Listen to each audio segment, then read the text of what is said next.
아멘. 하나님 말씀 마가복음 10장입니다.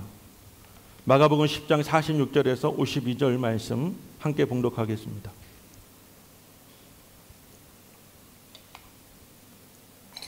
마가복음 10장 46절에서 52절 말씀입니다. 한 목소리로 읽어 보시겠습니다. 마가복음 10장 46절에서 52절입니다. 그들이 여리고에 이르렀더니 예수께서 제자들과 허다한 무리와 함께 여리고에서 나아가실 때에 디메오의 아들인 맹인 거지 바디메오가 길가에 앉았다가 나사렛 예수란 말을 듣고 소리질러 이르되 다윗의 자손 예수여 나를 불쌍히 여기소서 하거늘 많은 사람이 꾸짖어 잠잠하라 하되 그가 더욱 크게 소리질러 이르되 다윗의 자손이여 나를 불쌍히 여기소서 하는지라. 예수께서 머물러 서서 그를 부르라 하시니 그들이 그 맹인을 부르며 이르되 안심하고 일어나라 그가 너를 부르신다 하매 맹인이 겉옷을 내버리고 뛰어 일어나 예수께 나아오거늘 예수께서 말씀하여 이르시되 내게 무엇을 하여 주기를 원하느냐. 맹인이 이르되 선생님이여 보기를 원하나이다. 예수께서 이르시되 가라 내 믿음이 너를 구원하였느니라 하시니 그가 곧 보게 되어 예수를 길에서 따르니라. 아멘. 본문의 말씀을 통해서 주여 나를 불쌍히 여기소서, 주여 나를 불쌍히 여기소서라는 말씀 제목으로 하나님 말씀 전하겠습니다. 건강 다이제스트 2022년 6월호 24페이지에 보게 되면 정신건강의학 박사인 이후경 박사가 기고를 했는데 첫머리에 이렇게 시작을 합니다. 국민 전체가 집단 불안증에 빠져 있다. 이어지는 말을 들어보면 나라 안팎으로 많은 걱정이 있다. 장기적으로 코로나 사태가 끝난다고 하는데 믿어지지가 않는다. 러시아와 우크라이나 전쟁이 전 세계가 이 전쟁으로 말미암아 두려움과 공포로 술렁인다. 코로나발 장기적인 불안과 물가 상승은 당장 서민의 생활을 위태롭게 하고 경제와 사회, 민생 모두가 불투명하다. 이런 시대적 상황 속에서 너나 나나 할 것 없이 걱정과 불안증은 날로 더해만 간다라고 이렇게 글을 썼어요. 그러면서 어떻게 해야 될까? 걱정과 불안에 대한 특단의 대책, 어떻게 하면 걱정과 불안증을 물리칠 수 있을까? 세 가지 대안을 내놓으셨어요. 첫 번째는 오늘 일만 생각하라. 오늘만 사는 사람처럼 살아라. 제가 이분의 글을 보니까 이분이 그리스도인 같아요. 그렇게 말씀하시면서 마태복음 6장 32절 예수님의 말씀을 인용을 했더라고요. 내일 일을 염려하지 말라. 내일 일은 내일 염려할 것이요 한날의 괴로움은 그날로 족하니라. 자, 두 번째 필기하라. 적어보아라 라고 그랬어요. 걱정의 40%는 결코 일어나지도 않을 일이고 30%는 미리 염려하는 일이고 15%는 건강에 대하고 10%는 사소한 것, 그 중에서 걱정다운 걱정은 5%밖에 없다라고 말을 하더라고요. 그리고 세 번째는 스톱을 외쳐라. 스톱. 지난 시간에 우리가 하프타임의 기적에 대해서 말씀을 드렸죠. 6개월 동안 열심히 살다가 또 다른 6개월을 우리가 앞두고 하나님께서 맥추감사절 이 하프타임을 주시고 잠깐 동안 휴식 시간을 주셨어요. 그때 뭐 하라고요? 여호와를 기억하고 여호와께 온전한 예배를 다시 회복하라. 그런 메시지를 주셨죠. 그러니까 이분도 스톱을 외쳐라 라고 말하면서 데살로니가 후서 5장 16절 18절 말씀을 인용했어요. 항상 기뻐하라. 범사에 감사하라. 이렇게 말입니다. 자, 그래도 문제는 끊임없이 우리에게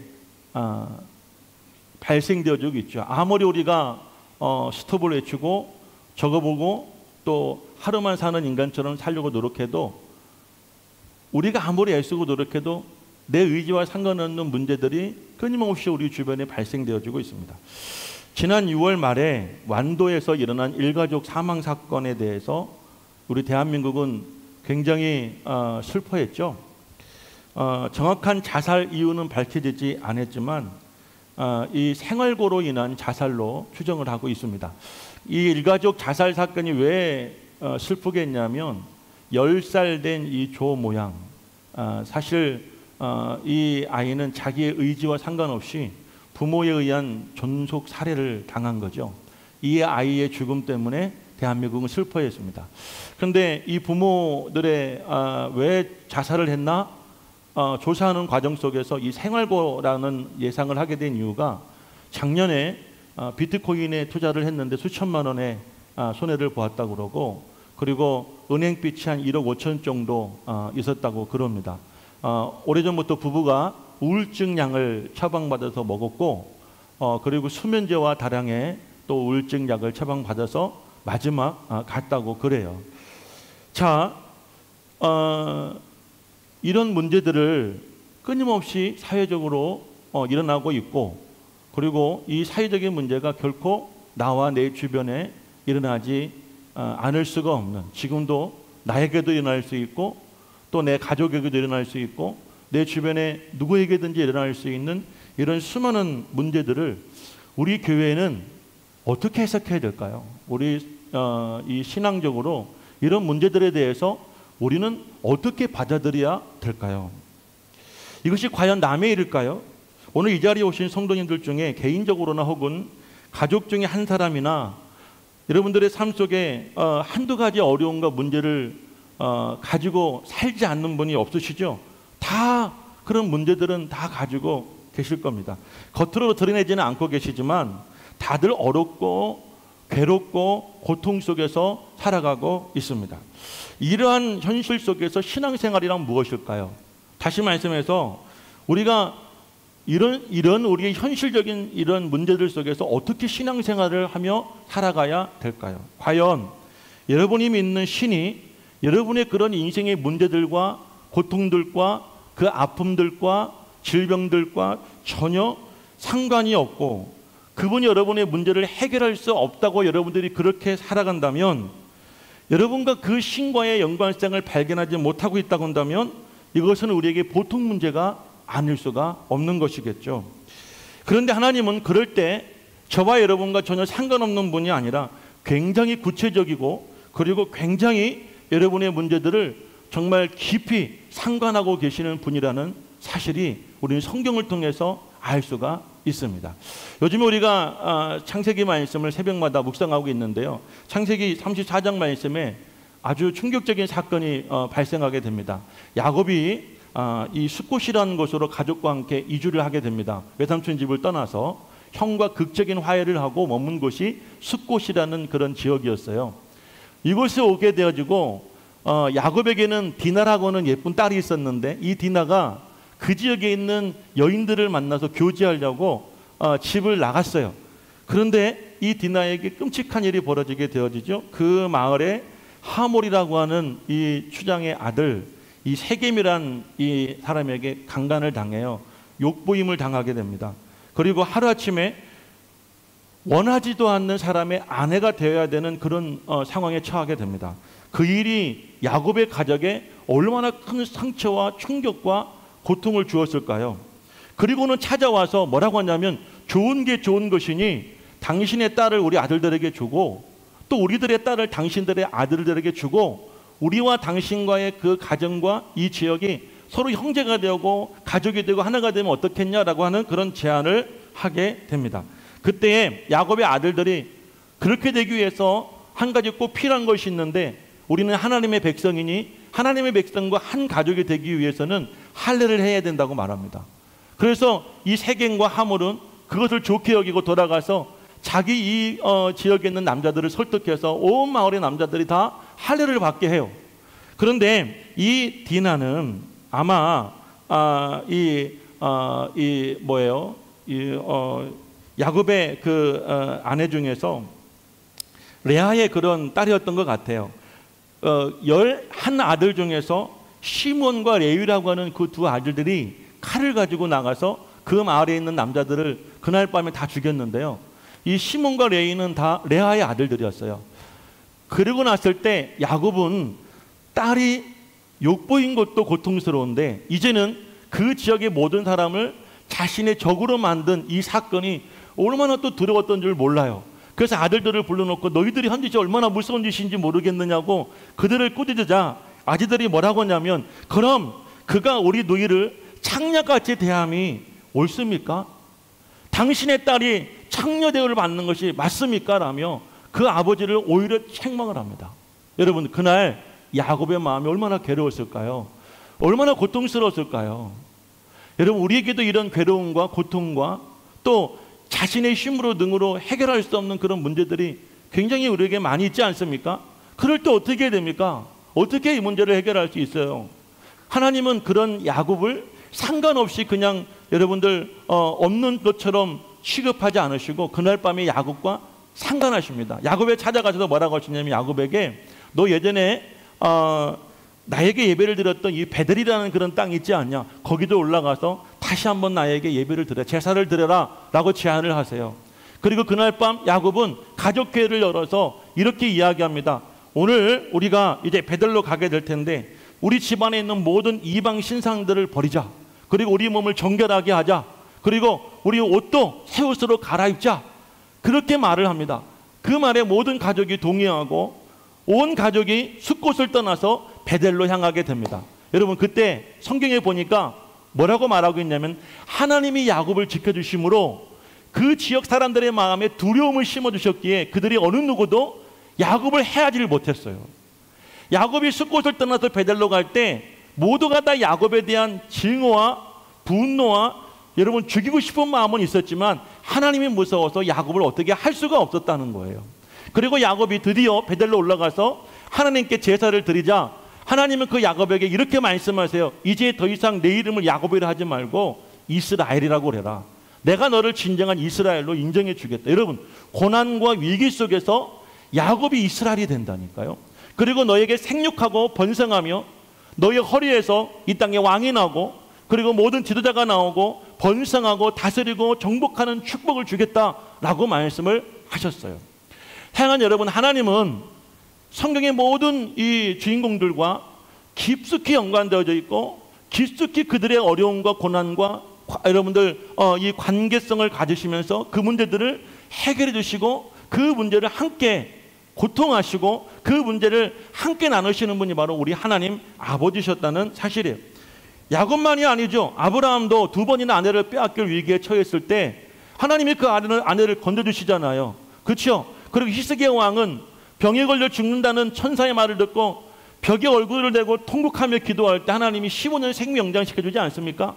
엘리야가 기도할 때 하늘에서 불이 내리고 엘리야가 기도할 때 하나님이 3년 반 동안 비가 오지 않던 땅에 비를 내려주시고 하나님은요, 하나님의 백성들과 깊이 연관성이 있고 우리의 문제와 고통과 굉장히 여러분들 상관하기를 원하시는 분이 바로 우리 하나님이신 줄로 믿습니다. 자, 오늘 이 본문의 말씀을 보게 되어지면 수많은 사람들이 예수님을 보고 예수님을 따랐어요. 그런데 정작 자신의 문제를 해결해 주실 메시아나 구세주나 하나님의 아들로 예수를 보지를 않았고 하나님의 아들 예수를 그들은 만나지를 못했다는 거예요. 오직 한 사람 바디메오만 예수님을 만납니다. 그리고 어느 누구도 해결해 주지 못했던 자신의 질병, 태어날 때부터 앞을 보지 못했던 맹인이라고 하는 그에게 있는 엄청난 그 고통의 문제를 예수를 만남으로 말미암아 해결을 받게 됩니다. 오늘 이 시간 이 자리에 계신 우리 모든 성도님들도 오늘 말씀 속에 나오는 바디메오 같이 예수님 만나기를 원합니다.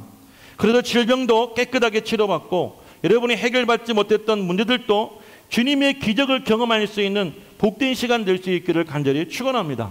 그럼 우리가 어떻게 해야지 바디메오처럼 문제 해결될까요? 어떻게 해야 바디메오처럼 병을 고칠 수 있을까요? 어떻게 해야 바디메오처럼 내가 해결할 수 없는 인생의 고통과 아픔의 문제들을 해결받을 수 있을까요?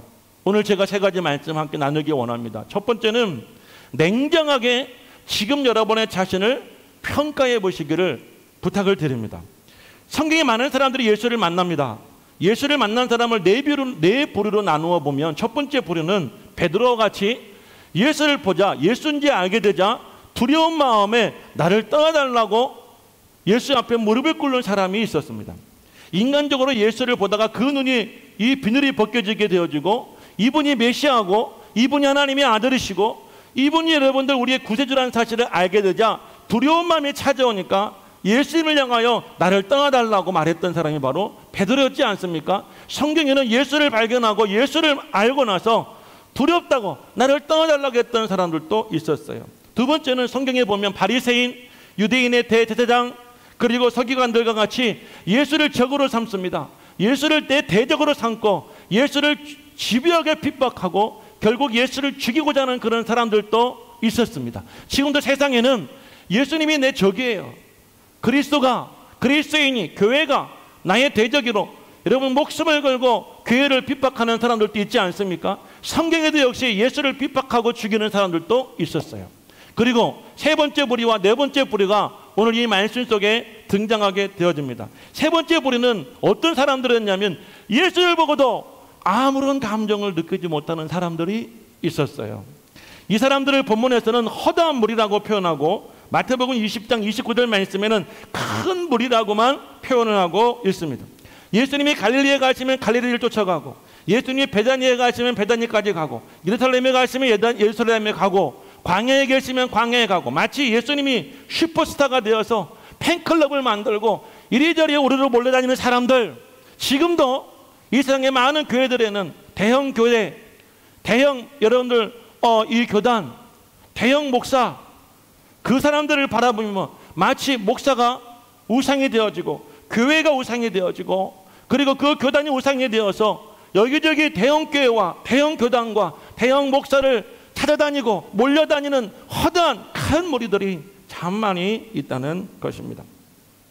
그들 중에 병에 걸린 사람이 없었을까요? 내 자신이 암에 걸리고 불치병에 걸리거나 내 가족 중에 하나, 내 자녀가 이 병에 걸리거나 내 형제 중에 죽을 병에 걸린 사람이 없었을까요?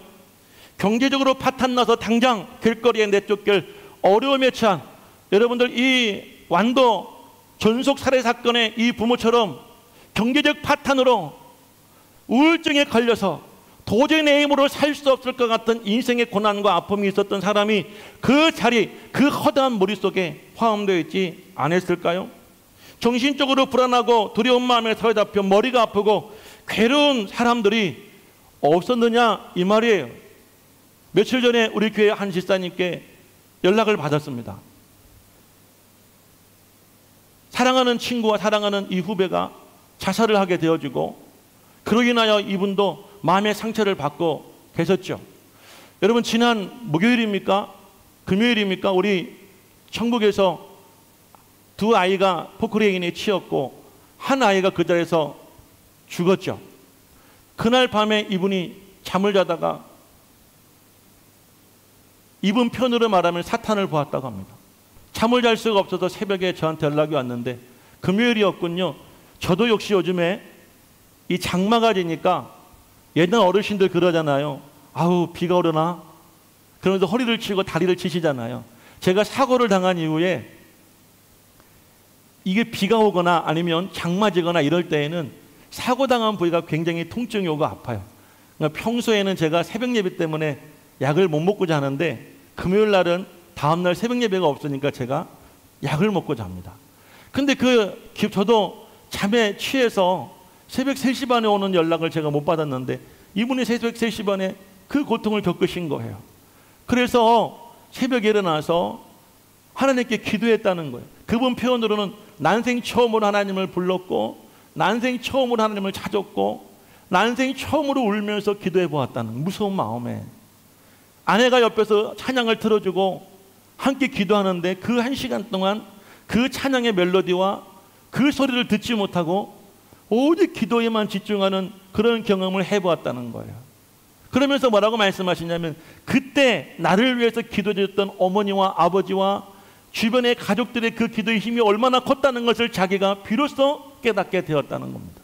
평상시에는 엄마가 기도해준다는 말, 아버지가 기도해준다는 말이 와닿지 않아서 네 알았어요 감사해라고 그냥 대수롭지 않게 지나쳤는데 그 순간이 되어지니까 그 어머니의 기도의 모습이 아버지의 기도 소리가 들려오더라는 거예요. 힘이 되더라는 거예요.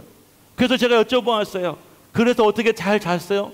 네, 정말 깊은 잠을 자고 제가 지금은 되게 편안해졌다고 이야기합니다. 사랑하는 여러분, 지금 우리 주위에 우리 안에 정신적으로 질병에 걸려서 고통받고 있는 분들이 한두 분이 아닙니다. 마음의 질병에 걸려서 괴로워하는 분들이 너무나 우리 주변에 많이 있다는 것이에요. 우리 청년들 학업의 문제, 진로의 문제, 결혼의 문제. 이번에 우리 찬호 청년도 아니죠. 이제 찬호 씨는 결혼 문제 해결했잖아요. 그런데 요즘에 결혼 문제 해결하지 못하는 청년들이 얼마나 많이 있어요. 지난 어제였어요. 우리 고모가 계시는데 사친 여동생이 올해 38인데 늦 결혼을 했습니다. 그런데 서울 강남 한복판에서 오후 2시에 결혼을 하는데 제가 도저히 갈 수가 없어서 못 간다고 했어요. 그런데 그런 얘기 하더라고요. 늦 결혼이라 하객이 없을까 봐 걱정이라고요. 결혼 문제, 우리 청년들 요즘에 큰 고민이 아닐 수가 없어요. 진로의 문제, 건강의 문제, 우리 청년들도 상당히 많이 있습니다. 그리고 직장 내에서 사람과의 관계, 업무로 인한 스트레스 없습니까? 우리 여러분 부부 사이 다 좋아요? 사내 안 사내? 하루도 수없이 얘기하지 않습니까? 오늘까지만 살고. 제가 예전에 어떤 우리 선배님 그런 얘기 하더라고요. 아이들 대학 들어갈 때까지만 같이 살기로 약속을 했대요. 형수님과 약속. 그 형수님 참 순진하고 착해. 그렇죠? 이 형수는 사실 그 형은 별로 가정에 관심이 없었어요. 그러다 보니 형수가 얼마나 속이 상했겠어. 그러다가 싸우다가 합의점을 찾았는데 아들이 둘이 있었어요. 이 아들들 둘 대학 갈 때까지만 살기로 약속을 하고 따로 살기로 했는데 지금도 같이 살고 계세요. 그러니까 여러분 우리도 살면서 부부간에 사내 안 사내 뭐 안 해요? 다 하잖아요. 우리 학생들 아프지 않아? 공부 잘해? 공부 잘하는 못하는 것도 병이잖아요. 공부하는데 머릿속에 안 들어오고 머리가 아픈 거 병 아니에요? 그렇죠? 막 어지럼증 생기고 현기증 생기는 거 다 병이잖아요. 학교 안에서 아이들 따돌리면 안 당합니까? 자, 여러분 오늘 이 자리에 우리가 이렇게 서로 얼굴을 대면하고 있지만 우리의 얼굴 이 안에 우리 마음 속에는 지금도 수많은 그런 아픔과 질병과 고통과 문제들을 다 가지고 있다는 거잖아요. 그렇죠? 그리고 오늘 이 자리에 나오신 거잖아요. 그런데 허다한 무리가 있고 큰 무리들이 있었어요. 무슨 말이에요? 이들 중에는 자신의 문제를 전혀 예수님을 통하여서 해결을 받고자 하는 그런 믿음과 간절함과 그런 소망이 없었더라는 사실이에요. 그들은 예수님을 찾아오는 데까지는 성공을 했죠. 예수님의 기적을 보는 것도 즐거워했어요. 예수님 따라가는 것을 굉장히 자부심을 느꼈어요. 그냥 정작 나에게 있는 그 문제를 예수님께 가지고 나아가서 내가 그 예수를 만나고 그 예수를 통해서 그 문제 해결되는 것을 원하거나 바라거나 하는 사람이 없었다는 거예요. 만약 여러분 그 많은 사람들 중에 오늘 이 바데메오처럼 이런 믿음이 있었다고 한다면 그저 따르기만 했을까요? 예수를 붙잡고 나를 고쳐달라고 내 문제를 해결해달라고 몸부림치지 않았겠냐 이 말이에요. 저는 목회를 하면서 예배를 참여하는 성도들의 표정과 모습을 봅니다. 정말 간절하게 정말 진실하게 사모함으로 예배에 나오는 분이 계세요. 오늘 내가 예수를 만나지 못하면 내 인생의 문제 해결할 수 없다라고 하는 마음으로 간절한 분이 계시고요. 똑같은 분들도 계세요. 똑같이 졸고 똑같이 핸드폰하고 똑같이 산만하고 들어오는 표정과 나가는 표정이 똑같다. 여러분 이게 은혜입니까? 은혜를 받으면 들어왔을 때의 표정은 어둡고 심란하고 여러분들 마음이 슬펐더라도 나갈 때에는 은혜롭고 환해하죠. 제가 뒤에서 인사할 때 사실 어떤 마음으로 인사하느냐면 여러분의 표정과 얼굴을 보면서 야 이분이 해결 받았나? 치료 받았나? 은혜 받았나? 라는 기대를 가지고 봐요. 그러면 정말 은혜 받으신 분들은요 막 웃으시면서 어찌할지를 모르고 인사를 해주세요. 그런데 그렇지 못한 분들은요 어떤 분은 축도 끝나고 그냥 가는 분도 계세요. 제가 아무리 인사를 하려고 해도 받아주지 않는 분도 계세요. 그분은 뭐예요? 오늘 예수님과 내가 상관이 없었던 거죠. 우리의 예배가 허다한 무리, 큰 무리가 드리는 그런 자리 예배가 아니라 오늘 이 말씀 속에 나오는 네 번째 불의 사람이 어떤 사람이냐면 바로 바디메오와 같은 그런 사람이에요. 간절하게 찾고 부르짖고 그 예수를 만나서 자신의 그 문제를 해결받는 사람이 성경에도 너무나 많이 등장하고 있습니다. 열대를 혈루증 앓았던 여인도 있습니다. 여러분, 자신의 부하가 자신의 하인이 죽어가는 그 하인을 고치고자 예수를 찾아온 백부장도 있습니다. 중풍병자도 있었고요, 나병 환자도 있었고요, 벙어리도 있었고요, 심지어는 나사로, 죽었던 나사로도 그 영계를 통해 예수를 만나니 그들이 살게 된 줄로 믿습니다. 이 사람이 꼭 맹인이었고 거지였기 때문에 예수를 찾은 걸까요? 여러분, 이 세상에 맹인과 거지만 불행한 걸까요? 예수님이 다니시는 그 수많은 그 지역과 마을에 이 바디메오만 앞을 보지 못하고 바디메오만 거지였나요? 그렇지 않을 거 아닙니까? 수많은 비슷한 문제를 가지고 있는 사람들이 있었지만 이 바디메오만 예수님이 내 문제를 해결할 수 있는, 내 병을 고쳐줄 수 있는, 내 눈을 뜨게 할 수 있는 분이라는 사실을 믿었기에 이 바디메오는 예수님을 간절히 찾은 줄로 믿습니다. 무슨 차이일까요? 나는 아프다, 나는 힘들다, 나는 지금 고통받고 있다, 지금 나는 아무것도 할 수가 없고 내가 오늘 예수를 만나야, 예수님이 나에게 꼭 필요한 분이기에 내가 예수를 만나야 한다 라고 하는, 예수님께 내 문제를 해결할 수 있는 그 분으로 내가 의지하고 맡길 수 있는 믿음이 있는 사람과 그렇지 않은 사람의 차이는 이거예요. 생각의 차이예요. 믿음의 차이예요. 예수님이 필요하다고 느끼는 사람과 필요함을 느끼지 못하며 그저 신앙생활하는 그런 사람의 차이는 생각의 차이란 말이죠. 그러므로 오늘 이 시간 여러분 자신을 냉정하게 여러분 스스로가 한번 평가해 보시기를 바라요. 판단해 보시기를 바라요. 나는 어떤 사람인가? 나는 정말 문제가 없는 사람인가? 내가 문제가 없게 그저 예수님을 하나의 종교에 내가 어떤 신앙생활을, 종교생활을 할 수 있을 만큼의 그런 여유가 있는 사람인가? 그렇지 않으면 내가 예수를 만나지 못하면 내 문제가 해결되지 못하기에 내가 꼭 예수를 만날 수밖에 없는 나는 그런 사람인가? 오늘 이 사람이 나를 뭐라고 표현합니까? 나를 불쌍히 여겨달라고 말하지 않아요? 정말 내가 불쌍한 사람인가 아닌가를 여러분 스스로가 판단할 수 있어야 되는 거예요. 제가 오늘 이 시간 여러분 한 사람 한 사람에게 집사님 불쌍하잖아요, 권사님 되게 불쌍한 사람 아니에요? 이렇게 말하면 시험 들 거 아니에요. 그러니까 여러분 스스로가 자신을 판단해 보는 거예요. 나는 정말 불쌍한가 불쌍하지 않은가? 여러분 지금 잠깐 이 말씀을 들었을 때도 여러분 스스로가 충분히 판단되었을 것이라고 저는 그렇게 생각이 됩니다. 성경은 왜 바디메오 같은 사람이 이야기를 소개했을까요? 특별히 이 사람은 마태복음, 마가복음, 누가복음 이 공간복음에 다 소개되어져 있는데 왜 성경은 이 사람의 이야기를 빼지 않고 소개했을까요? 우리와 아무 상관없는 사람, 우리와 아무 상관없는 이야기가 아니라 너무나 상관 있고 너무나 우리에게 필요한 사람의 이야기기에 성경은 빼지 않고 이 사람의 이야기를 소개하고 있는 거예요. 성경은 바디메오를 통해서 나를 보고 바디메오를 통해서 그를 고쳐주신 예수를 보고 나 역시도 바디메오처럼 내 문제, 내 아픔, 내 질병, 내 모든 고통이 예수님 만나면 해결될 수 있다고 한다는 그런 믿음을 주기 위해서 이 말씀을 소개하고 계시는 줄로 믿습니다. 그러므로 지금 현재 여러분이 당하고 있는 고통과 질병과 문제와 아픔과 그 모든 문제들이 예수님 만나면 다 해결될 수 있다는 것을 믿으시기를 주의 이름으로 간절히 축원합니다. 오늘 첫 번째 여러분에게 문제의식을 가지시기를 바랍니다. 나는 문제가 있어요. 나는 지금 아파요. 나는 힘들어요. 나는 고통스러워요. 내 힘으로 아무것도 할 수 없어요. 그래서 지금 꼭 내가 예수님이 필요하다라고 하는 내 삶의 예수님의 간절함과 그런 문제를 느끼시기를 주의 이름으로 축복합니다. 두 번째, 내가 문제가 있다고 한다면 어떻게 될까요?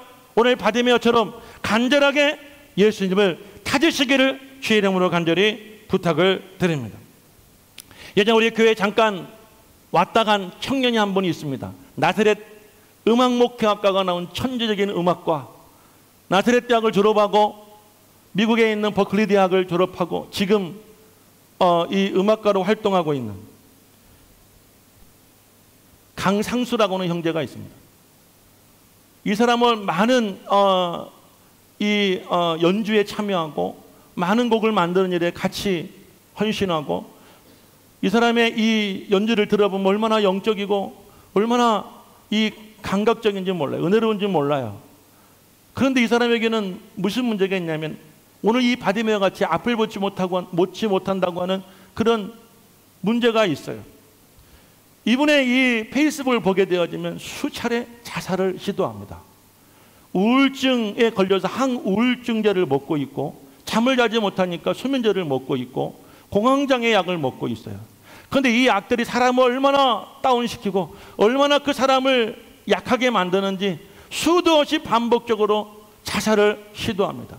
6월 28일 날 이분의 글을 보니까 아버지가 무섭다, 엄마가 불쌍하다, 엄마가 싫다, 동생이 불쌍하다, 저주받은 내 인생, 다음 생에는 내가 더 나은 인생으로 살고 싶다. 그동안 나를 알아주고 기도해 준 분들 감사합니다. 이제 정말 끝입니다. 그렇게 글을 올렸어요. 다행히 그 글을 보고 찾아간 사람에 의해서 생명을 건지게 되었고, 며칠 후에 글이 올라왔어요. 감사하다고, 살게 되었다. 저도 거기다 글을 올렸습니다. 상수야, 네가 아무리 힘들고 어려워도 너를 이 땅에 보내신 하나님을 생각하고 지금도 너를 위해서 기도하는 수많은 사람들을 생각하고 힘을 내어라. 힘을 낼 때 하나님께 영감을 주실 것이고 능력을 주실 것이고, 남이 하지 못하는, 남이 느끼지 못하는 것들을 느낌으로 네가 더 좋은 일들이 있을 것이다. 기도할게. 그렇게 제가 글을 올려보았어요. 저는 제가 이 병에 걸려서 고통받지는 않지만 바디메오의 그 현실의 고통과 문제가 얼마나 큰지 괴로웠는지 저는 그 상수 형제의 글을 보고 그 사람의 행동을 보고 조금이나마 이해할 수가 있게 됩니다. 나이가 먹어도 아침에 잠에 깨어지면 오늘도 내가 살아야 되겠구나. 어렸을 때야 부모에게 의지하고 살지만 나이 들어서는 어떻게 합니까? 나도 경제활동 해야죠. 앞을 밟지 못하니까 누군가의 손에 이끌려 사람 많은 곳에 나아가서 그 사람들에게 구걸하고 그 사람들에게 주는 그 작은 돈을 가지고 생명을 연장하는 정말 불쌍하고 정말 귀한 인생을 살아갈 때 이 바디메오가 평생에 한 번이라도 자살하고 싶은 충동 못 느꼈을까요? 죽고 싶은 마음 안 가졌을까요? 아마 수없이 이 사람도 삶을 포기하고 싶은 그런 유혹이 있었을 거예요. 그러다가 바디메오가 무슨 이야기를 들어요? 나사렛 예수님에 관한 소식을 듣게 되어져요. 수많은 사람들이 예수를 만나서 문제 해결되어지고 병 고침 받고 귀신 떠나가고 그 예수님 만나는 사람들마다 못 고치는 질병이 없다는 말을 들었을 때, 이 복음을 들었을 때 바디메오는 믿음이 생겼어요. 아, 나도 고칠 수 있겠구나. 아, 내 문제도 오늘 해결받을 수 있겠구나. 오늘 이 시간에 이런 마음속에 이런 믿음이 있기를 주의 이름으로 축복합니다. 사람들이 아무리 이야기해 보세요. 여러분 그 이야기를, 그 고민을, 그 고통을 아무리 이야기해 보세요. 어느 누구 해결할 사람이 없어요. 그래, 힘들겠구나. 내가 같이 고민해 줄게. 믿음 있는 사람은 내가 기도해 줄게 라고 그 이상 내가 해결할 수 있는 것은 무엇이 있습니까? 여러분, 그런데 이 바디메오는 어느 누구에게도 자신의 그 질병을 눈을 뜰 수 없는 그 현실적인 문제를 깨달았을 때, 나사렛 예수를 만나면 내가 고침받을 수 있다, 나사렛 예수를 만나면 내 모든 문제가 될 수 있다고는 그 믿음이, 확신이 생기게 되었던 줄로 믿습니다. 이게 저거는 믿음이라고 생각이 돼요. 오늘 여러분 이런 믿음이 있기를 간절히 축원해요. 이런 믿음을 가지고 교회 나오고 이런 믿음을 가지고 예수 믿기를 주의 이름으로 축복합니다. 예수님이 계시는데 전혀 나와 상관없는 그런 분이 되어서 나도 어떠한 머릿속에 끼어 그 자리 한 자리 차지하고 평생 예수 믿었는데 어느 하나 그 예수님이 나에게 해결해 주지 못하고 해결받지 못하고 연관성도 없고, 이거는 믿음이 아니에요. 진정한 믿음은 예수님이 내 가정 문제, 질병 문제, 물질 문제, 건강 문제, 자녀의 문제, 직장 문제, 사업 문제, 관계의 문제, 모든 문제들 다 해결할 수 있는 그런 유일한 분이란 그런 믿음과 확신이 오늘 바디메오처럼 여러분에게 있기를 간절히 축복합니다. 그러면 어떻게 해야 되나요? 바디메오처럼 소리를 지르고 예수를 찾고 불러야 될 줄로 믿습니다.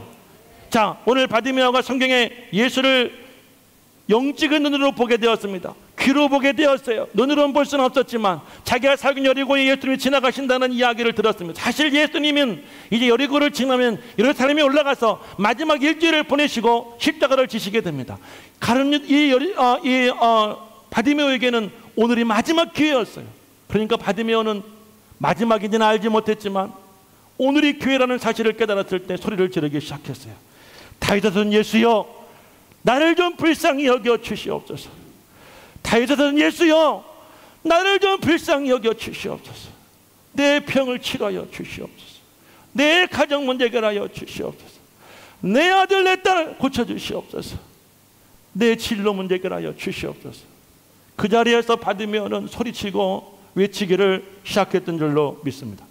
여기서 크게 소리 질렀다는 말은 어떤 의미냐면 비명을 질렀다는 말인데요, 이 비명을 지르는 것을 어떻게 비유했느냐 하면 성경 해석자들은 미친 사람이 치는 고함소리 같았다고 합니다. 그리고 여러분, 해산하는 여인이 아이를 낳을 때 지르는 그 소리와 같았다고 그렇게 해석하고 있습니다. 그냥 소리 지르는 것이 아니에요. 그냥 예수를 부른 것이 아니에요. 여러분들 아이를 낳으신 분들이 계시죠? 수술해가지고 꺼낸 분들은 모르겠지만 정말 자연분만 하신 분들은 얼마나 힘드셨어요. 저도 지난 수요일날 말씀드렸지만 우리 첫애 낳을 때 저도 그 자리에 들어갔습니다. 의사가 들어가도 된다고 그랬어요. 그때까지 저희 아내가 얼마나 품위를 유지하고 단정했는지 몰라요. 그런데 진통이 시작되어지고 점점 이제 임박해지자 얼마나 괴로운지 머리를 흔들면서 소리를 지르고 우는데 머리가 산발이 되고 온몸에 땀이 나가지고 어떻게 할지 몰라 하는 사랑하는 아내를 보니 도저히 볼 용기가 없어서 그리고 뛰쳐나와서 밖에서 울었어. 우리 찬우 형제도 곧 경험할 거예요. 그러고 제가 나와서 울었더니 우리 장모님 쫓아나와서 같이 울고 계시더라고요. 그리고 조금 있다가 우리 아내가 이제 분만실에 들어가서 아이를 낳았어요. 저는 그때 처음으로 해산의 고통이 무언가 간접적으로 느꼈어요. 요즘에 여러분 얼마나 아내를 사랑하는지 남편이 여러분들 입덧하고 그런 부부도 계시죠? 그거는 좀 정상이 아닌 것 같아요. 그런데 어쨌든 사랑하니까 느껴지는 거예요. 오늘 여러분들 소경 바디메의 이 고함 소리는 마치 누구처럼 고함 소리냐면 아이를 낳기 직전에 어머니가 그 고통과 아픔 속에 부러지는 그 울부짖음으로 예수를 찾고 예수를 부른 거예요. 주석학자 바클레이는 이 상황을 뭐라고 해석하냐 이렇게 말합니다. 무엇으로도 예수를 만나고자 하는 바디메의 고함 소리를 막을 수가 없었다. 그의 소리는 입술의 소리가 아니고 심장에서 나오는 소리고 영혼의 고함 소리였다라고 해석을 합니다.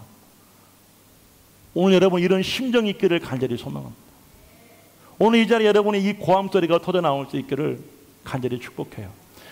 바디메오가 한 가지 난관을 만나게 되죠. 어려움을 경험하게 되죠. 소리를 지르다 무슨 일이 벌어집니까? 갑자기 그 무리 중에 한 사람이 소리를 칩니다. 야, 조용히 좀 해. 잠잠해. 너만 나왔어? 너만 예수 믿어? 왜 이렇게 극성맞아? 왜 이렇게 소리를 쳐?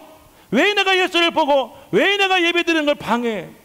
라고 꾸짖고 잠잠했다고 성경은 증거하고 있었습니다. 그럼 여러분들 이런 상황이 되면 어떻게 하시겠습니까? 움찔해서 내가 그만해야 되나?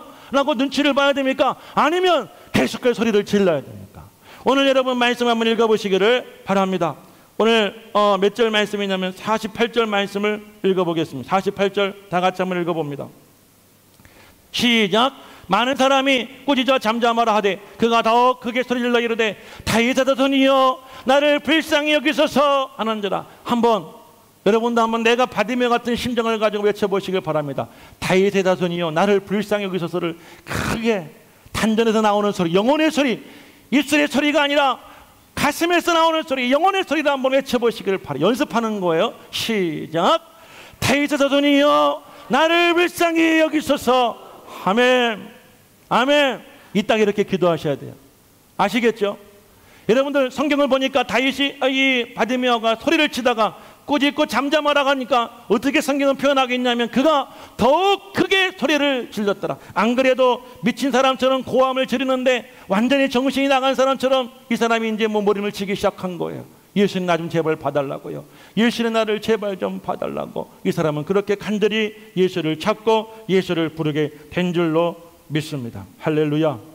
오늘 여러분들 입에서 나오는 소리가 아니라 가슴에 나오는 소리, 심장에서 나오는 소리, 영혼 깊은 곳에서 끌어올리는 그런 간절함으로 주여, 주여 나를 불쌍히 여기소서, 나를 불쌍히 여기소서. 내 병을 고쳐주시옵소서. 내 자식을 고쳐주시옵소서. 내 남편을 고쳐주시옵소서. 주여 치료하여 주시옵소서. 주여 내 심장을 고쳐주시옵소서. 내 혈관을 고쳐주시옵소서. 내 당을 떨어뜨려 주시옵소서. 주여, 주여 허리의 통증을 치료해 주시옵소서. 저도 얼마나 허리가 아픈지 몰라요. 제가 일주일에 적어도 3번은 자전거를 타야 됩니다. 제가 이제 할 수 있는 운동은 2가지밖에 없어요. 자전거와 수영입니다. 근데 제가 수영은 더 이상 배가 나와서 창피해서 못 가겠고 자전거 운동을 선택해 일주일에 3번은 탑니다.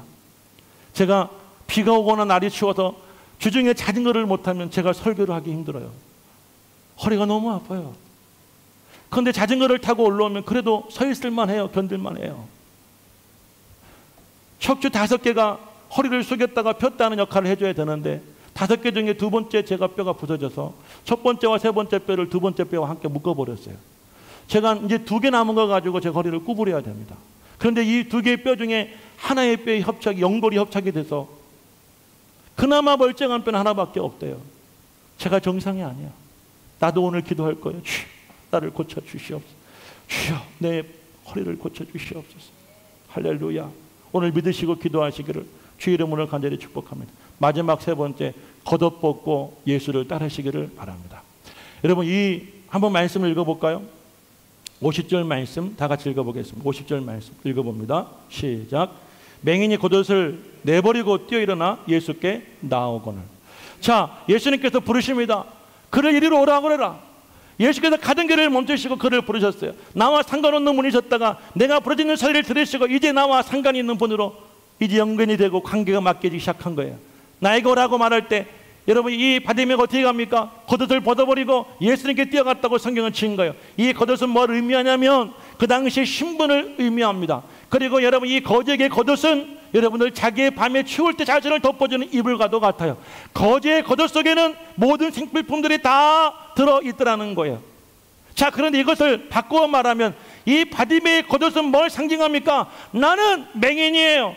나는 거지예요. 내 신분과 내 현재의 고통과 아픔을 이 겉옷이 다 담고 있는 거예요. 그 겉옷을 통해서 내가 여러분 숨고 있었던 거예요.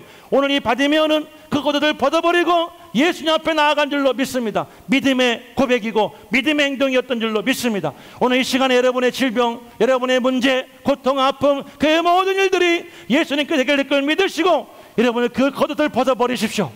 할렐루야. 진짜 옷 벗지 마시고 마음의 옷, 여러분 불신의 옷, 고통의 옷을 벗어버리고 예수를 따랐습니다. 예수를 따랐다는 이야기는 예수를 품었다는 이야기예요. 예수님을 닮아갔다는 거예요. 예수님의 길을 따라갔다는 것이에요. 오늘부터는 불신을 갖고 살지 마십시오. 오늘부터는 인간적인 방법으로 살지 마시고 이제부터는 여러분 예수님을 믿고 예수님을 배우고 예수님을 닮아가고 예수를 따라가고자 하는 그런 믿음을 가지고 오늘 기도할 수 있기를 간절히 소망합니다. 결론입니다. 음악을 주시길 바라요. 오늘 여러분의 문제가 무엇인지 발견했습니까? 내 개인의 문제만이 아니라 내 가족, 내 자녀, 내 형제, 내 자식. 오늘 바디메오는 자기 마을을 지나가는 예수님, 그 찰나의 시간 동안 내 앞을 지나가는 그 예수님을 가던 걸음을 멈추시고 나를 부르게 하실 만큼 간절함이 있었어요. 문제의식이 있었죠. 그리고 예수를 간절히 불렀습니다. 다윗 아들 예수여, 다윗 아들 예수여, 나를 불쌍히 여겨 주시옵소서. 오늘 이 시간에 여러분도 문제의식을 느끼신다면 이따가 찬양하고 기도 주여 삼창할 때 크게 한번 외쳐보시길 바라요. 단전에서, 가슴에서, 영혼 속에서 올라오는 그런 간절함을 가지고 주의 이름을 부르고 주를 찾으시기를 주의 이름으로 소망합니다. 주여, 나를 고쳐 주시옵소서. 예수께서 묻습니다. 내가 내게 뭘 해주기를 원하느냐? 그러자 이 맹인이 뭐라고 이야기합니까? 선생님, 보기를 원하나이다. 주여! 라고 부르신 이후에 다른 기도하지 마시고 내 병을 고쳐 주시옵소서, 내 딸의 병을 고쳐 주시옵소서, 내 아들의 병을 고쳐 주시옵소서, 내 가족의 물질 문제 해결하여 주시옵소서, 정신의 문제, 고통 속에서 해결하게 하여 주시옵소서라고 오늘 이 시간 간절히 소리 지르며 기도할 수 있기를 주의 이름으로 간절히 축원합니다. 아멘.